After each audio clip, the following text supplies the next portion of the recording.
This is a story of a patient who almost died due to a lack of access to medical care by health authorities in Australia. It started with what appeared to be a harmless tick bite. A round red rash, known as an EM rash, appeared at the site of the tick bite. A week after, the tick was safely removed, alive and in its entirety, before being flushed down the toilet. Patient X had no idea what that red mark meant, and even if they did, it wouldn't have mattered. In the days that followed the tick bite, Patient X had significant flu symptoms, but so did many people in the winter of that year. There would be no more symptoms for 6 months, as the infections from the bite quietly multiplied throughout Patient X's body. One of those infections was Borrelia, commonly known as Lyme disease. The incidence of Lyme in Australia is not known, as no statistics are kept by the medical authorities.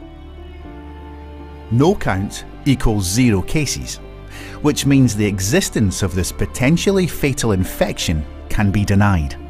Even if the patient had been aware of the risks of this infection and sought treatment, with proof of infection indicated by the EM rash, they would still have been denied access to urgent medical care.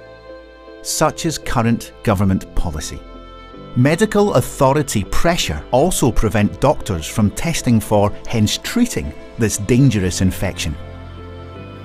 Under the current government policy, patients are not allowed to be tested for Lyme disease, unless they've travelled overseas to Lyme disease endemic areas.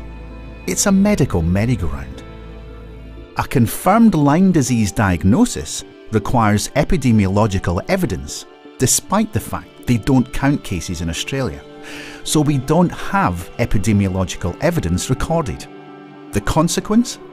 The patient was left completely abandoned and almost lost their life. Lyme disease and its co-infections can present as hundreds of different symptoms as the infections invade multiple body systems. Had diagnosis and treatment been provided early, chronic infection would likely have been avoided.